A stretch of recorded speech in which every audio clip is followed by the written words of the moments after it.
환자들의 80에서 90%가량의 생량이 갑자기 확 줄어요. 환자들의 만족도가 상당히 높아요. 이걸로 인해서 내가 몸에 무조건 이거는 소작술을 받아야 돼요.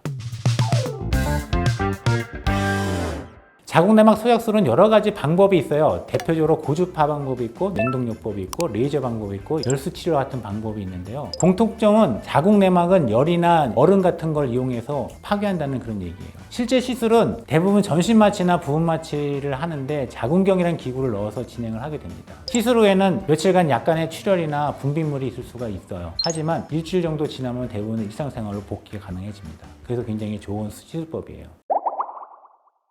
자궁내막 소작술 받았을 때 가장 눈에 띄는 효과는 환자들의 80에서 90%가량의 생량이 갑자기 확 줄어요. 환자들의 만족도가 상당히 높아요. 아예 일부는 아기 낳지 않겠다 하면은 완전히 다 생리도 안 하게 할 수 있어요. 근데 중요한 거는요, 양쪽의 난소는 다 살리고 내막만 파괴하는 거기 때문에 이분의 난소 기능은 전혀 문제가 되지 않죠. 그래서 폐경이 될 때까지는 생리를 안 하더라도 정상적인 여성처럼 생활할 수가 있는 거예요. 하지만 이 시술이 모든 분에 다 맞는 건 아니에요. 임신을 원하는 여성들은 적합하지 않고요. 내막을 파괴하게 되면 임신이 안 되기 때문에 그래요. 임신이 만약에 된다 하더라도 이게 유산이 되거나 자궁의 병변을 유발시키기도 해요. 또 자궁의 근종이나 용종 같은 것들이 너무나 많이 있는 경우 별도의 조치가 같이 함께 필요해요. 일부 환자들은 시술 후에도 출혈이 완전히 멎지 않아서 고생하는 분들도 있긴 있어요. 시간이 지나면서 다시 증상이 나타나기도 합니다. 그래서 반드시 가장 좋은 치료법을 설명해주는 선생님하고 얘기를 하고 이런 쪽에 치료를 일단 많이 했던 선생님을 찾아가는 게 여러분들이 해야 될 일인 것 같습니다.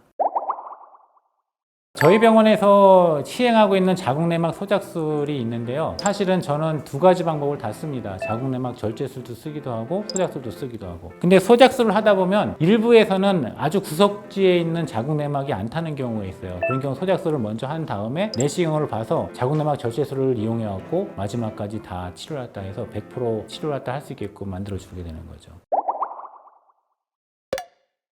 절제술과 모두 부작용이 있죠. 출혈이 있고 통증도 있을 수 있고 허리가 아플 수도 있고 여러 가지가 있습니다. 이 전기 소작, 고주파가 자궁 밖으로 이게 벗어나서 이 척추에 있는 좌골신경을 누르게 되면 좌골신경통이 생길 수도 있어요. 골반통도 생길 수 있고 골반염도 생기는 경우도 간간히 있는데, 그래서 이제 경험 많은 의사한테 찾아가는 게 제일 좋은 방법이고요. 또 어떤 방법이 나한테 맞는지 어떻게 알 수 있냐 이렇게 물어보시게 되면 일단 먼저 초음파를 봐야 됩니다. 그리고 환자한테 맞는 상황 설정에서 가장 좋은 치료법을 제시했다 해줘야 돼요.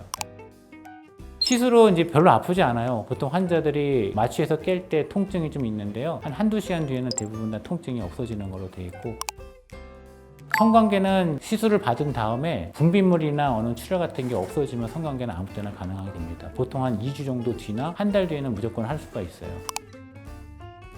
폐경이 됐다 하더라도 자궁내막이 두꺼워진 거나 증식증이 있는 환자가 나중에 암으로 확률이 있거든요. 그랬을 때 생리과다가 있거나 이걸로 인해서 내가 몸에 빈혈이 있다 그러면 무조건 이거는 소작술을 받아야 돼요.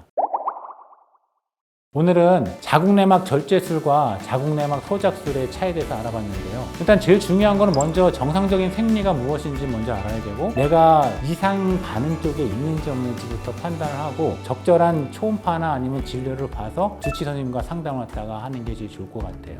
이름은 비슷하지만 수술인지 시술인지 회복 속도와 장단점 확실히 다 다르니까 그것 다 일일이 챙겨야 됩니다. 혼자 고민하지 마시고요. 전문가와 꼭 상담해서 보시길 바랍니다. 그럼 여러분한테 좋은 해법을 갖다가 찾아주실 거예요.